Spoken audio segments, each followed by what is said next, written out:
세상이 급하고 과격하게 변하고 있습니다. 그러다 보니까 어버이날도 그렇고 어버이에 대한 생각도 예전과는 많이 달라진 것 같습니다. 지난 8일 어버이날이 지나고 그 다음 날인가 그렇게 기억이 되는데요. 거리를 지나다가 어떤 꽃집을 지나가는데 그 어버이날 어머니 가슴에 달아드리는 꽃을 아마 판매하시려고 많이 만들어 놓았는데 그걸 아주 상당수를 굉장히 많았는데 큰 비닐 쓰레기 봉투 2개에다가 다 폐기를 하고 있는 거예요.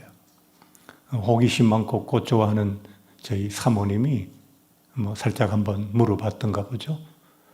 그러면서 어버이날에 이 꽃들이 많이 필요할 것이라고 생각해서 많이 준비를 해놓고 기다렸는데 의외로 이 꽃을 사가지고 가는 사람들이 너무 적어서 꽃이 생화니까요.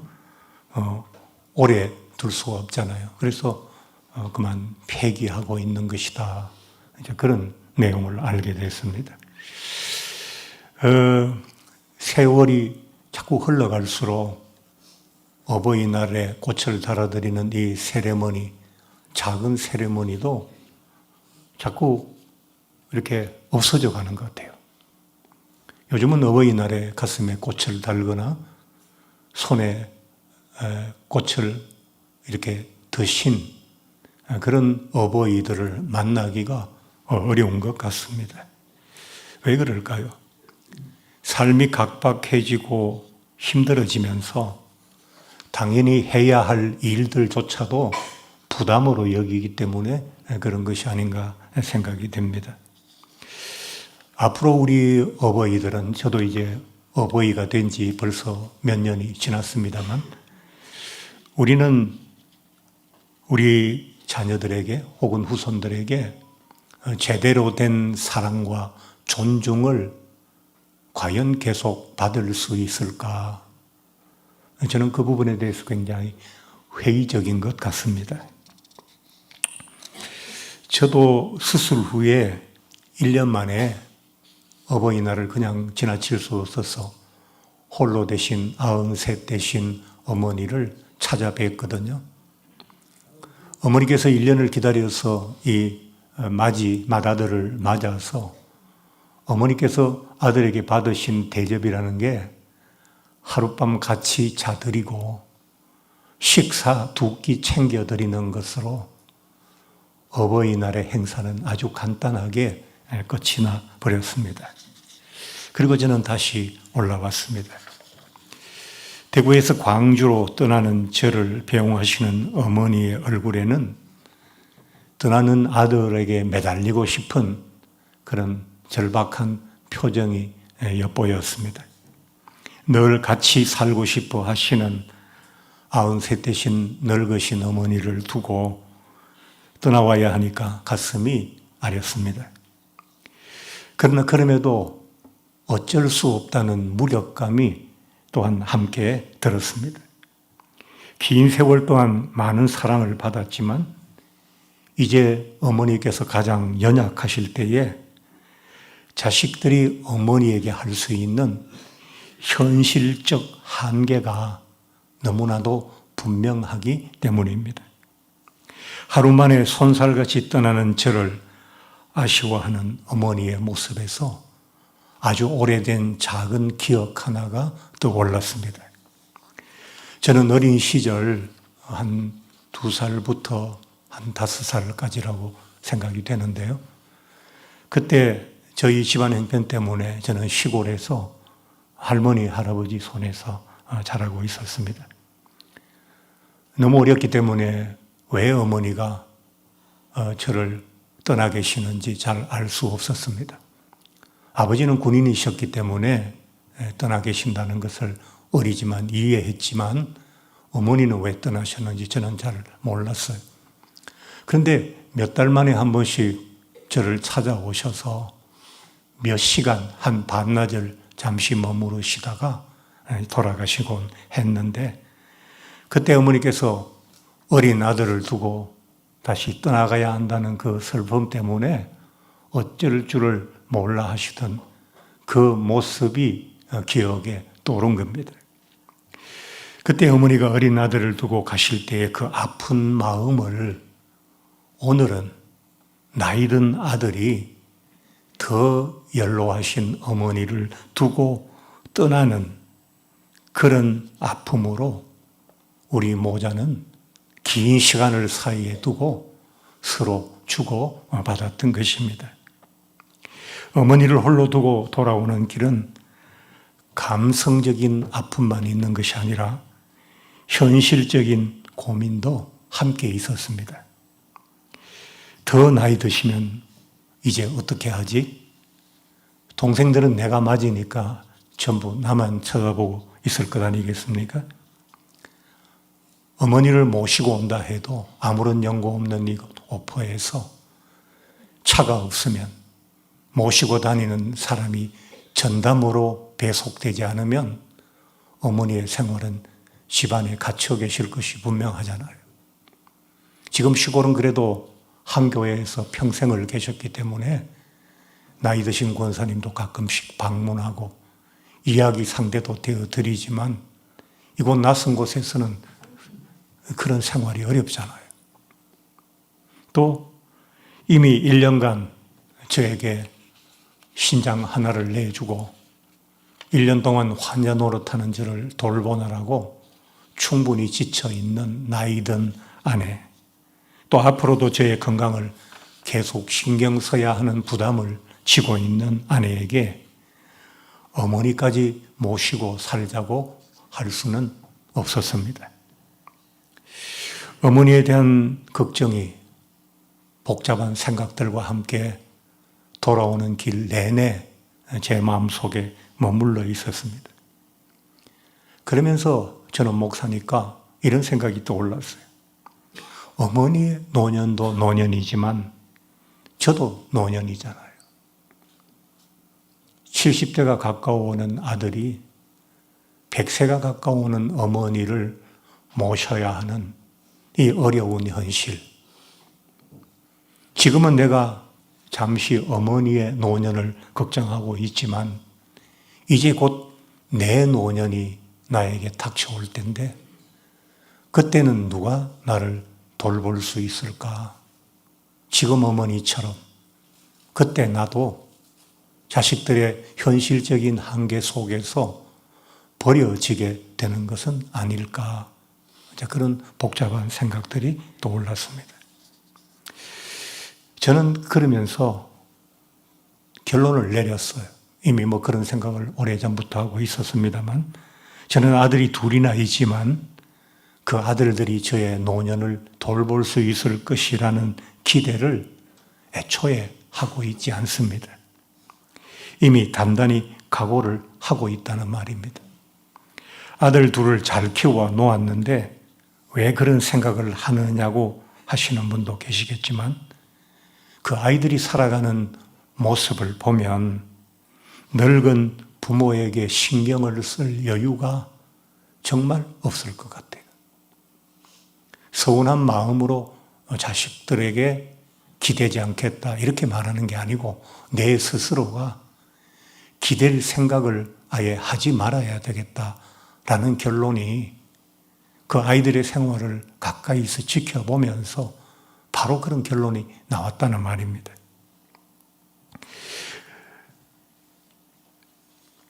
두 아들이, 한 아들은 이제 아직 결혼을 안 했으니까 조금 여유가 있습니다만 결혼한 아들은 가정을 건사하고 부부가 함께 화목하게 둘 다 일하면서 가정일을 함께 하면서 화목하게 산다는 게 참 생각보다 어렵지 않아요? 그래서 서로 연애할 때는 그렇게 좋았는데 결혼하고 나니까 다 힘들어지잖아요. 왜? 사랑이 식어서가 아니라 삶이 그만큼 두 사람에게 부담을 주기 때문이거든요. 그래서 결혼은 연애의 무덤 아닙니까? 거기다가 두 아들을 양육하는 것, 이런 것만으로 벌써 아이들은 무거운 짐을 지고 있는 거죠. 요즘 직장 생활이 옛날처럼 평생입니까? 정년 퇴직할 때까지 안전을 보장받을 수 있는 직장 생활입니까? 아니잖아요. 50대가 되면 벌써 나가야 되나 말아야 되나 명예퇴직 뭐 이런 것에 벌써 쫓기고 시달리잖아요. 그래서 50대 후반까지 버티기도 참 어려워요. 요즘 음식과 생활 패턴 속에서 심리적, 육체적 건강을 유지하는 일도 정말 어렵습니다. 우리가 잘 먹게 된 것, 경제가 좋아져서 늘 맛집 속에서 생활하는 것, 잠시 행복이지만 어떻게 보면 재앙입니다. 젊은 사람들에게 온갖 성인병들이 넘쳐나고 있고 한번 걸리면 여러 가지 합병증을 가져오는 당뇨 같은 질병들은요 700만 명에 가까운 환자들이 일어나고 있어요. 그건 육체의 질병이고 심리적으로 쫓기고 힘들고 어려운 적응에 처해 있는 젊은 세대는 또 얼마나 많습니까? 거기다가 경제적으로 집이나 하나 마련하고 아이들 대학이라도 보내려면 허리가 2번은 휘어집니다. 그러니까 거기 어디에 늙은 부모가 끼어들 자리가 있겠습니까? 좀 심하게 이야기하면 나이든 우리가 젊은이의 삶을 빼앗아 갈 수도 있어요. 70대의 딸이 90대의 어머니를 돌보느라고 한 10여 년 가까이 집에 누워 계신 어머니를 돌보면서 70 먹은 딸도 노인인데 벌써 온 몸과 마음이 탈진이 됐어요. 옆에서 가까이 지켜보는 저희들이 이러다가 당신의 노후는 없습니다. 어머니의 노후도 중요하지만 이제 당신도 예전 같지 않고 몸 여기저기서 고장난 신호들이 오고 마음도 무너져 내리는데 어떻게 그 어머니를 완벽하게 케어할 수 있겠습니까? 적당히 하고 현실을 인정할 수밖에 없다고 그렇게 얘기를 했습니다.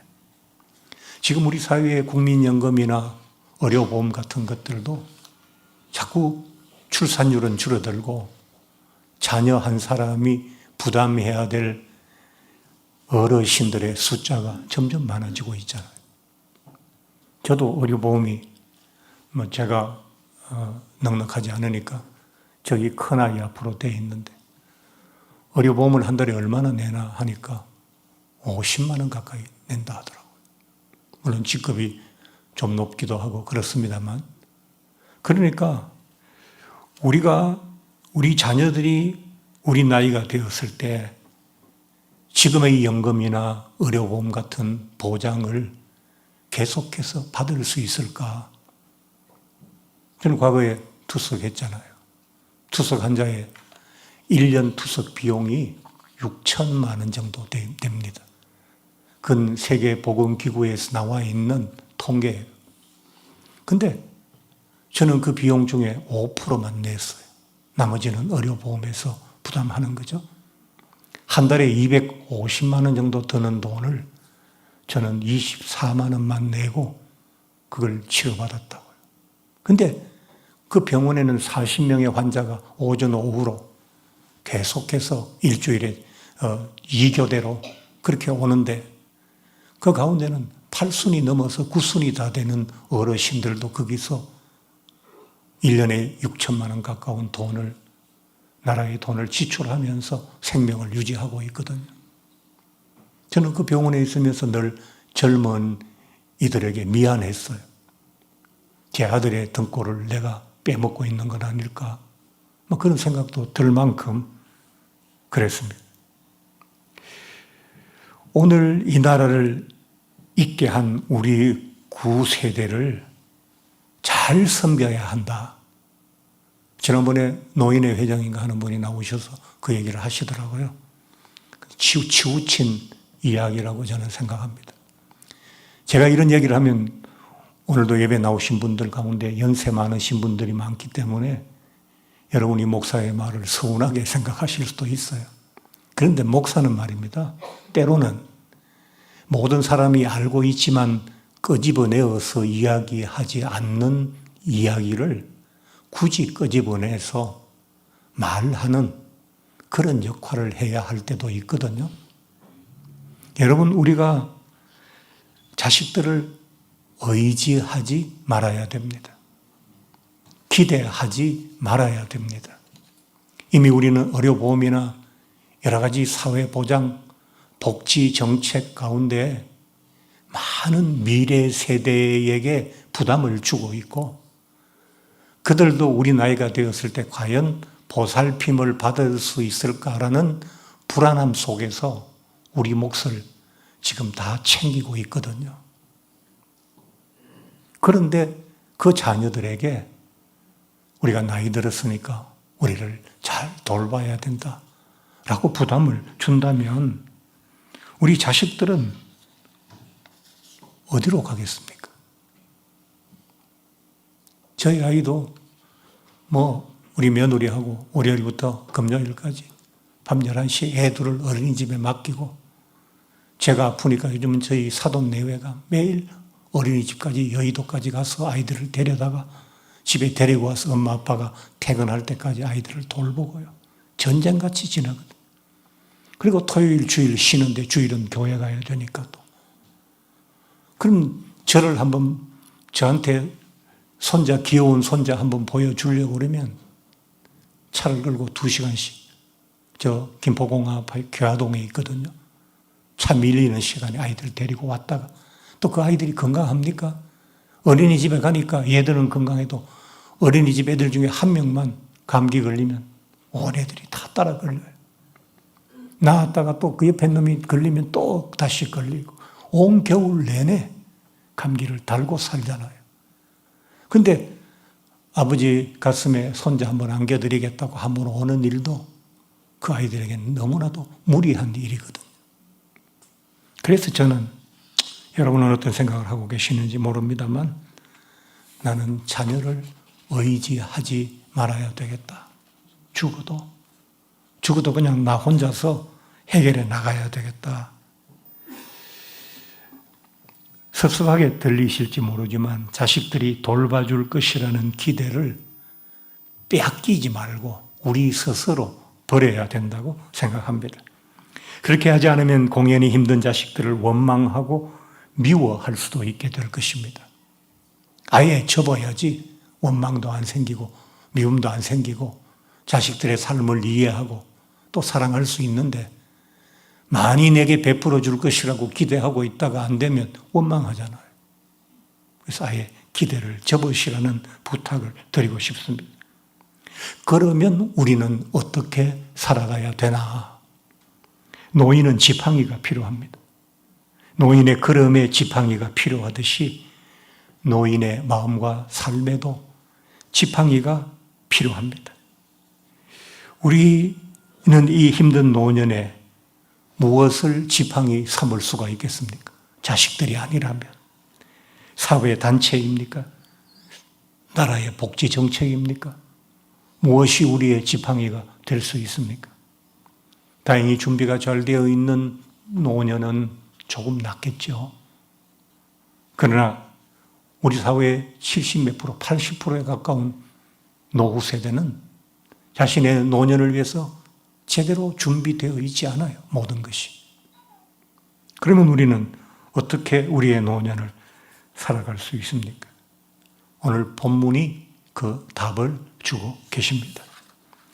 야곱의 집이여 이스라엘의 집에 남은 모든 자여 내게 들을지어다. 배에서 태어남으로부터 내게 안겼고 태에서 남으로부터 내게 업힌 너희여 너희가 노년에 이르기까지 내가 그리하겠고 백발이 되기까지 내가 너희를 품을 것이라. 내가 지었은즉 내가 업을 것이요 내가 품고 구하여 내리라. 여러분, 자녀들은 끝까지 사랑하시고 위해서 기도해 주시고 도와주시고 자녀를 의지할 것이 아니라 하나님을 의지하시는 부모다우신 여러분들이 되시기 바랍니다. 자식들에게 엄마 예수 믿는다, 아빠 예수 믿는다, 하나님 의지한다, 평생 기도한다 해놓고서 나이 들어서 하나님 놔두고 자식들에게 내가 너희를 의지한단다. 그렇게 약한 부모의 모습을 보이시지 마십시오. 하나님은 죽어서 천국 가는 데만 필요하신 분이 아닙니다. 우리가 어머니의 배에서부터 시작된 우리 삶의 출발부터 백발로 숨결이 가빠오는 그 삶의 종착지까지 한평생 우리에게 필요한 분이십니다. 여러분을 홍한의 아이로 세상에 보내신 그 하나님께서 여러분을 백발까지 책임지시겠다고 지금 말씀하고 계십니다. 어릴 때는 내가 너희를 업었고 한평생 너희를 품었고 이제 지쳐서 쓰러지면 내가 너희를 구하여 낼 것이라고 말씀하였습니다. 어린아이 적에 나를 업어주시고 이후 한평생 나를 품어주신 하나님께서 나의 지친 노년의 때에도 변함없이 나를 사랑하시고 구원해 주시겠다고 약속하신 말씀입니다. 이 말씀은 하나님에게 공로가 있고 훌륭한 어떤 특별한 노년에게만 주신 말씀이 아니고 이스라엘 백성 전체에게 주신 약속입니다. 이 약속을 의지하고 하나님의 도우심을 받으시면서 아브라함처럼 모세처럼 자신의 역할과 본분을 다하시면서 행복하게 살아가시는 그런 여러분들이 되시기 바랍니다.